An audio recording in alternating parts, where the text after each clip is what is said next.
Welcome to another edition of Talk with Confidence. This is where we have inspirational conversations with inspirational people. Today, I'm excited. We've got our resident industrial psychologist in studio with us, Mr. Simon Nteso. Welcome, Simon. Right. Yeah. It's always a pleasure. Wonderful. Good to have you back, my man. Yeah, it's nice to be back, man. Yeah, it feels like it's been a while, but you are here. Yeah. And yeah, we are going to talk today. We've been talking in the last couple of weeks. Yeah. In fact, there's a project that we're working on regarding people and how people are the center of organizations. Sure.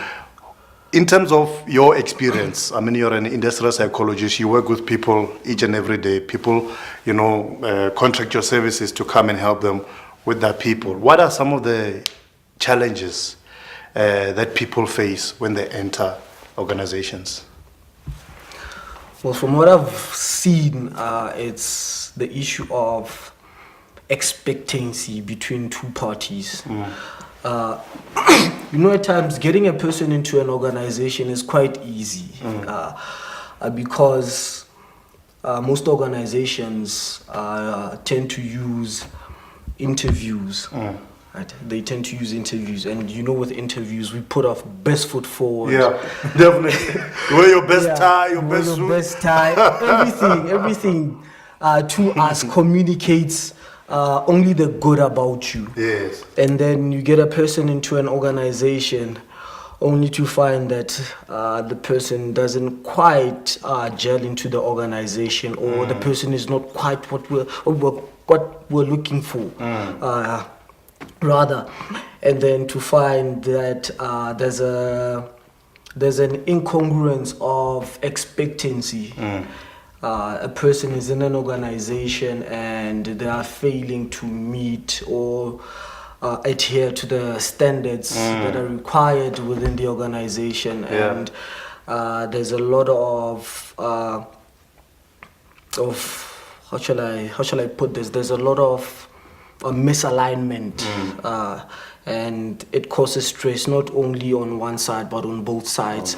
You have an organization that hired a person thinking that a person will come in to fill a certain position and fill it properly, and the person is not meeting our expectations, and the person on their side failure to meet the expectations set tends to develop stress because you're not delivering what is required of you.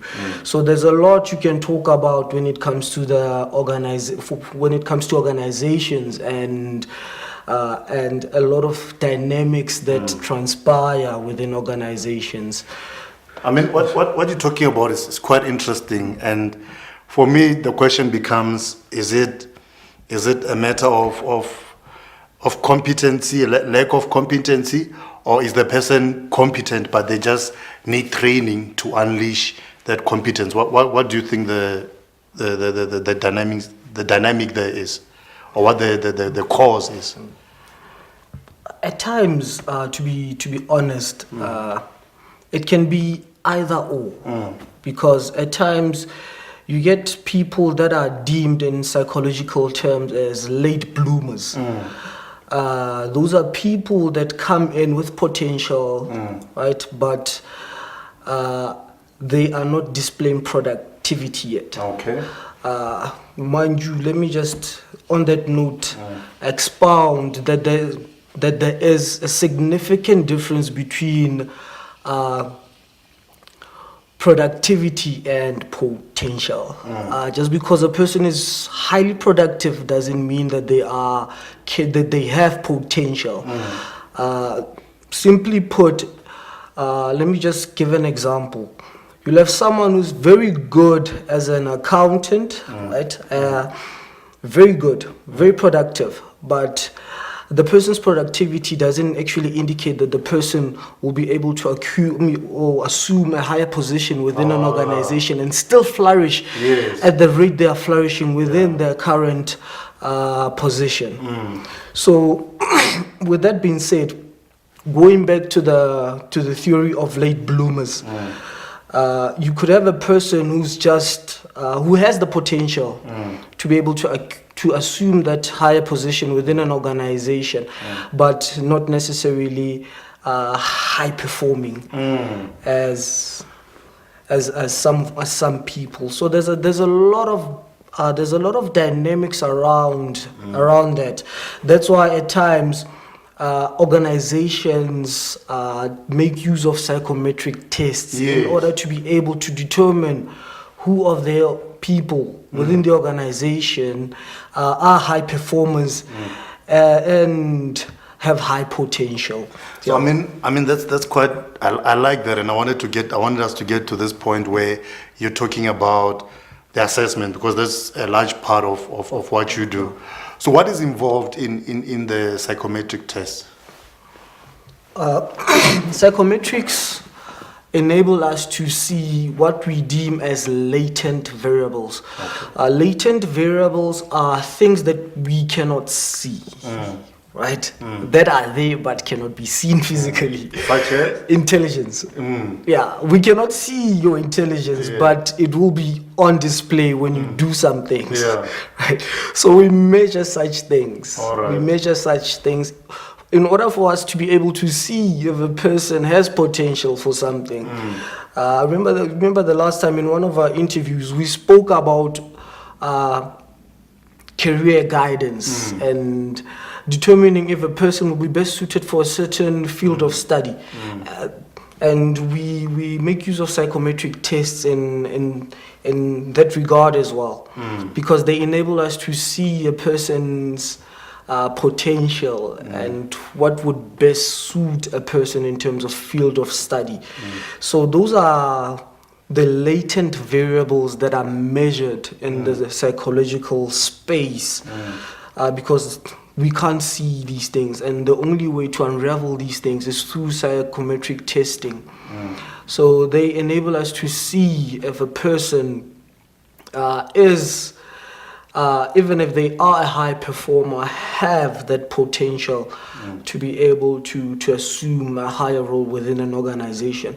Because, mind you, as you would know, higher roles in organizations not only require a person to have good competence, but they at times often involve leading people, and leading people comes with its own challenges. There's a lot of dynamics at play when you lead people, because you have this bunch of people and they all have different ideologies, different functioning, different ways of thinking, and different behaviors and personalities, and you have to manage all these people. And it takes a lot of adjustment and adaptation, because you have to study and know your people, and you are not going to treat all of them the same way. Well, you're going to have to treat them fairly and the same way as per requirements in the organization. But I'm just saying that you know who's good at what in your team, and who would do what best. So as a result, you utilize them differently. It's like a parent knowing their children, knowing what best suits your child, and what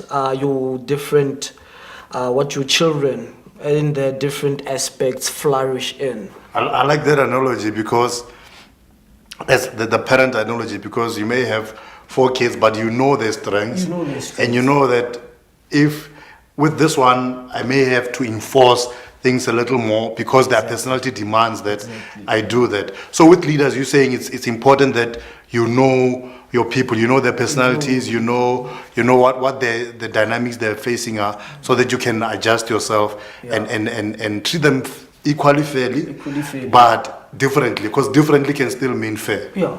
Okay, there's an interesting topic when we're having one of our meetings. And there's a concept that you introduced to me, which I felt was quite interesting. And one of the, so I think it's a quadrant. One of them is unconsciously competent. Yeah. And there were several others. Can you just go into that a little bit? Or the unconsciously incompetent. Yeah. Consciously incompetent. Yeah. And consciously competent and unconsciously competent. Yes. Yeah. Can you just go one by one so we can gain Quite some interesting. understanding? Yeah. Yeah. Now, with those 4 quadrants, they portray the 4 stages of competence that are oftentimes in display in people. With the unconsciously incompetent quadrant, you get a person who is incompetent, but they are not aware of their incompetence. Yeah. So they think they're doing a good job, but they are not. They are not. Yeah. If we could put it that way, could put it that way. Yeah. So you have someone like that who doesn't know what they're doing, but they don't know that they don't know what they are doing. Yeah. Yeah. And then you get to the next quadrant, you get a person who's consciously incompetent.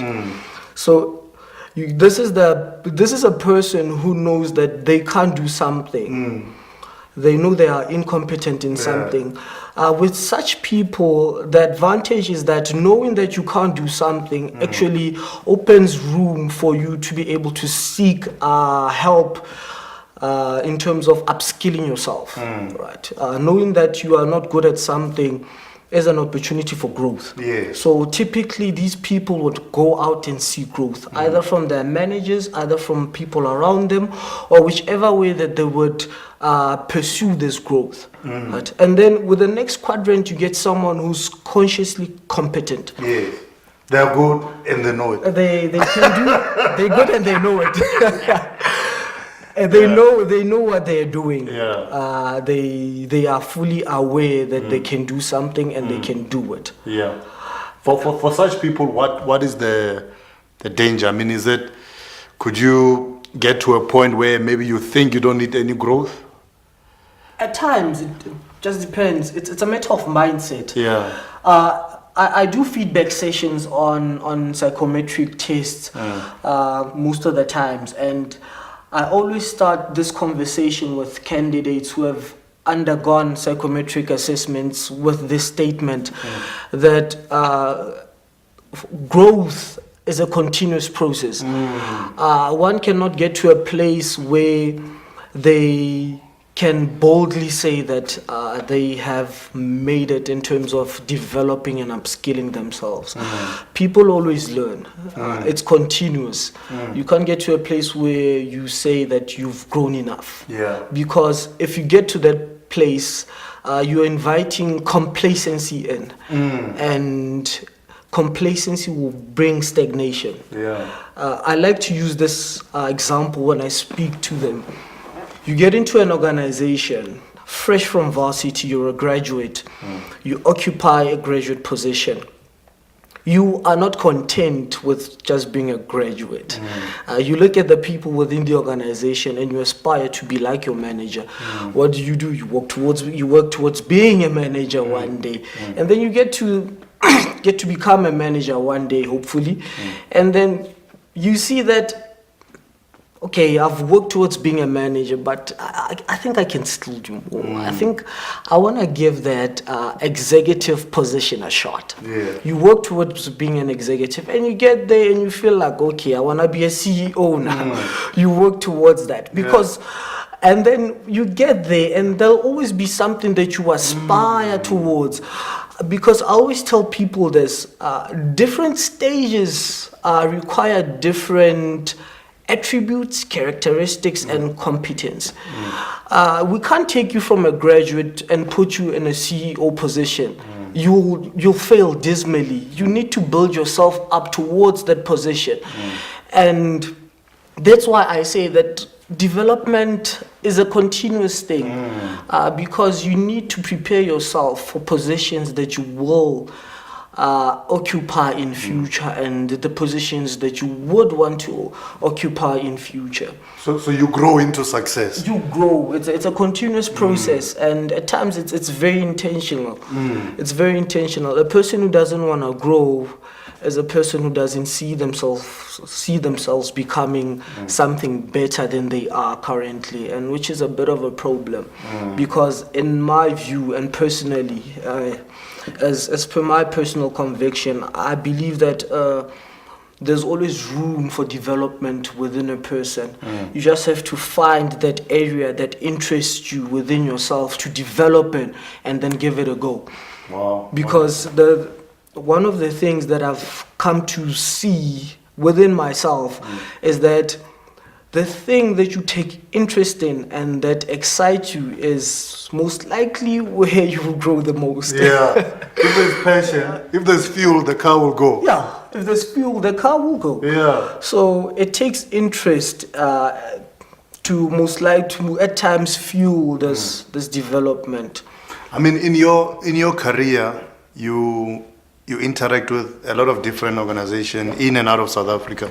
Yeah. You were telling me during the week that you'll be going to Namibia in the coming week. Yeah. What are some of the dynamics? I mean, there's so many cultural differences, even within the borders of South Africa. Yeah. And when you go out, what are some of the cultural dynamics that create tension or that create challenges within organizations?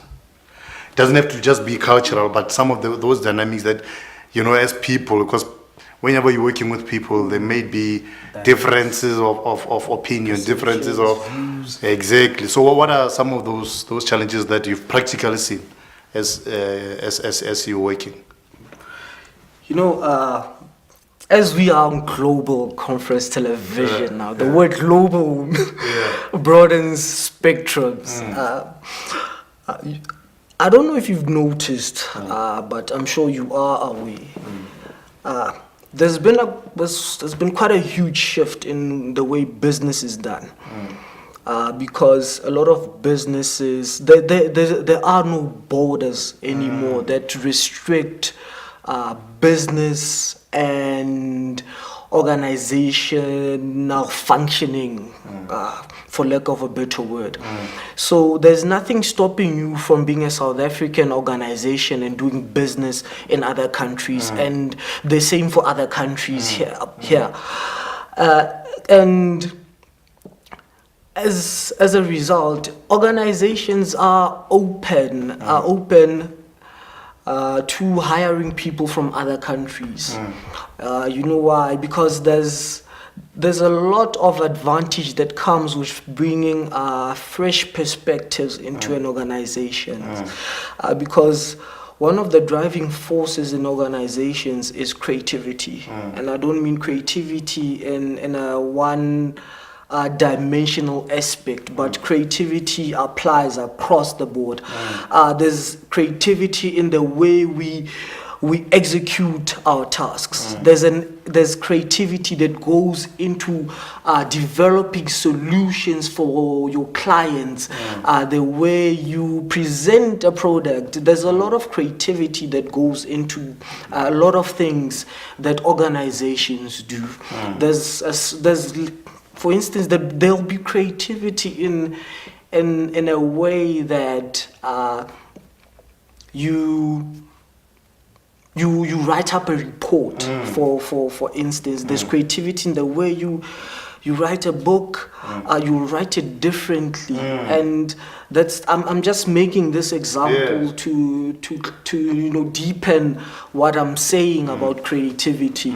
So as a result, we get people from across other countries because they come with a fresh perspective and they come with ideas, and these ideas help an organization. Because if you have an organization that has a lot of different ideas and perspectives all coming together, it tends to set you apart. There's a book called The War on Talent, speaking of how talented employees actually set organizations apart. Right? We could both have law firms, but the caliber will be different because of the talent we have within. So you may have good lawyers in your firm, and those good lawyers may set you apart from my organization. And that's what we call talent. Those employees within your firm are talent because they set you apart. And it becomes the advantage, the competitive advantage in modern organizations. Advantage. Yeah.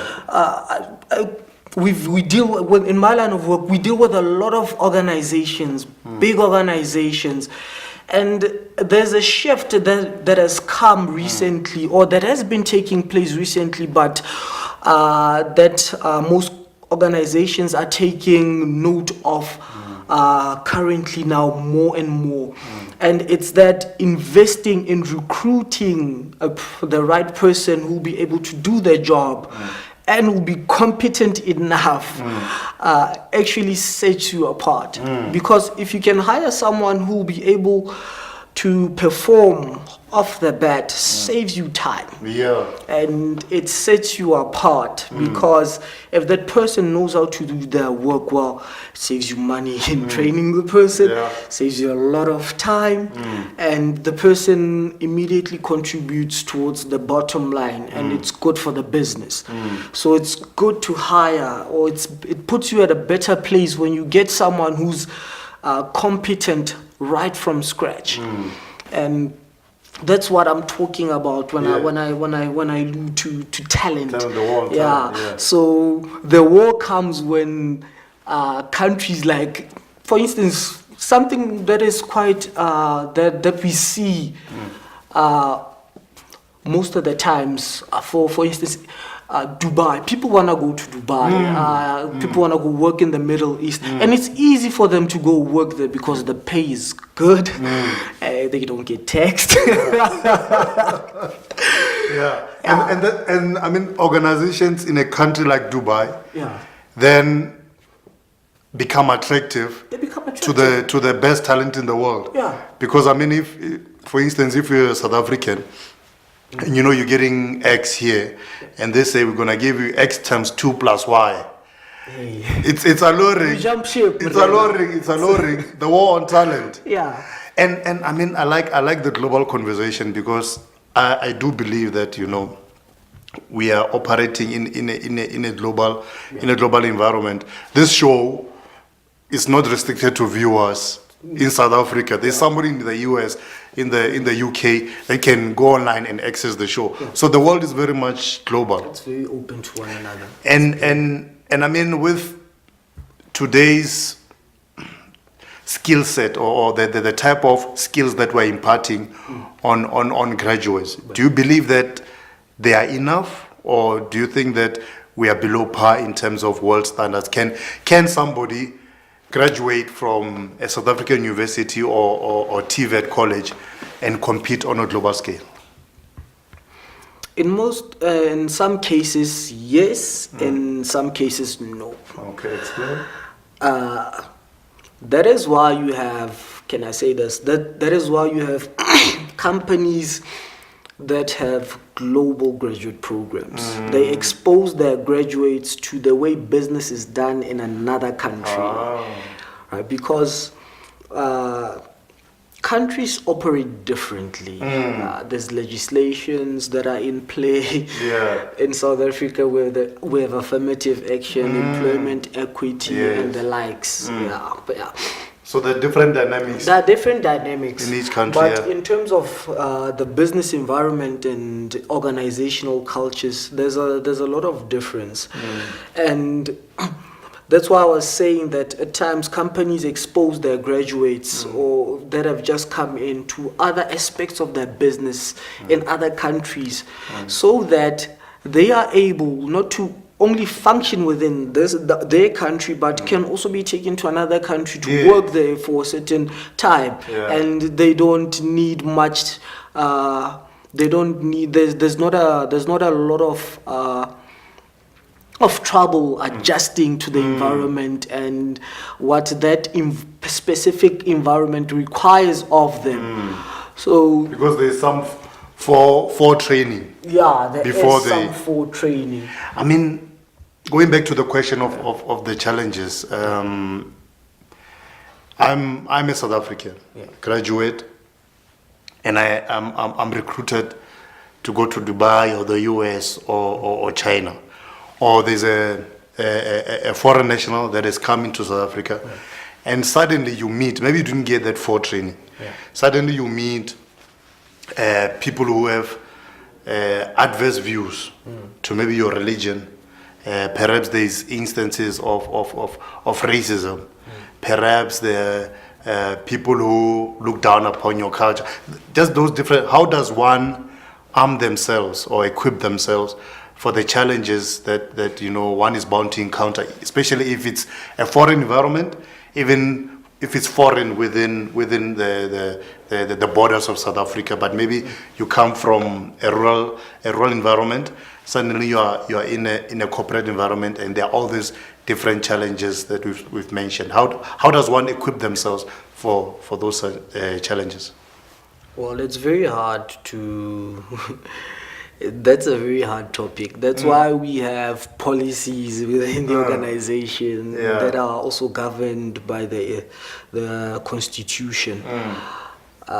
Things like religion,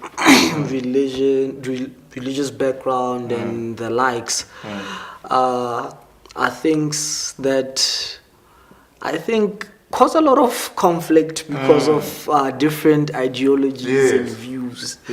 That is why within organizations, most of the times, such things are not engaged on. It's strictly professional conduct, and I'd like to say that I think that works. Reason I'm saying that is because in order not to lose the true essence or the reason why a person is at work, such things have to be in play, or such legislation has to be in place to protect and guard, to protect each and everyone. Remember, we have different beliefs, we have different cultural backgrounds and the likes, and in order for us to keep peace and not forget why we are within an organization, which is to be productive, make money, and your salary, such things need to be in place, because there has been a lot of times these things have caused buttons, conflict within an organization, and conflict that is not positive or that is not constructive doesn't work for an organization. That is why such legislation or policies have to be in place within organizations, because we can't be losing track of why we're within an organization.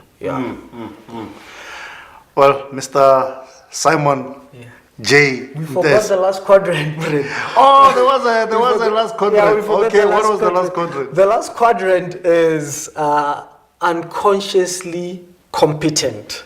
Unconsciously, so they are able to do it, but they don't know they're able to do it. No. They are something like that.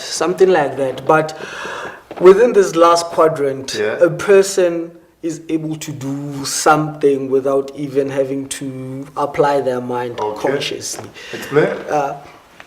For instance, let's say when you're a mechanic, when you're starting out and you don't know what you are doing most of the times. Sorry to say that, but I can't think of another example at the moment. It's fine. Or let's take the example of an engineer. Of an engineer. When you've built 100 cars, and you know what needs to go into a car, I see and what you're saying. you know the procedure, you know everything. It tends to become second nature. That's what I was getting to, second nature. When something becomes second nature, you can do it so well that You don't have to think about you don't think of it, and you don't question your ability to do it. Now that's being unconsciously competent. So you can do something so well that it's become second nature. You do it well, and within you doing it so well, there are no mistakes. Okay. No, I get it. So you've done it so for perhaps maybe for so long, For a certain duration of time. and you do it so well. I mean, like driving. Yeah. When you're driving, you no longer have to think, oh, now I must hit the clutch. It becomes automatic. It becomes automatic. To use the metaphor. It's natural. You see a car in front of you, you don't have to look at the brakes. You just hit the brakes. Hit the brakes. It's natural. Comes second nature to you. So that's being unconsciously competent. Wonderful. So we've covered all four. We've covered all four. Thank you, sir. I mean, and that's one of my favorite conversations. It's something that I think we need to just extrapolate a little bit more so that we can go into the details. But within those those quadrants, what are which one is the most frequent in organizations? Which of the four do you find that majority of the people are operating in? Or is it different for each organization? What is your experience been? I cannot apply the quadrant to specific organizations because it's a bit of a catch-22 in this instance. Because at times it depends at what you are doing and what it requires. And whether you're trying to measure levels of competency. I mean, like I said before, you could be a good accountant and then be moved to the next position and then find that you're not as good as you were in your last position. That's consciously incompetent. You see that you're not as competent, as effective as you were in your previous role, and that will require you upskilling yourself and developing to come to that place where you are consciously competent, and then you flow on to the next quadrant and become unconsciously competent. It's a progress. It's like stages of development. But including self-awareness as well. Wonderful. I mean, it's the beginning of the year. And I know we do have we've got a broad spectrum in terms of viewership, but I do know that people that will be watching this show and they'll be going into the work environment for the first time, and I believe a lot of what you've said will help them in those work environments. So, Mr. Simon J. Nteso, thank you so much, our resident industrial psychologist. So you will be back. I will be back. Yes, definitely. Wonderful. Thank you so much for watching. That was Mr. J. Simon Nteso or Simon J. Nteso, whichever one you prefer. You've been watching Talk with Confidence right here on Global Conference Television. Eitada.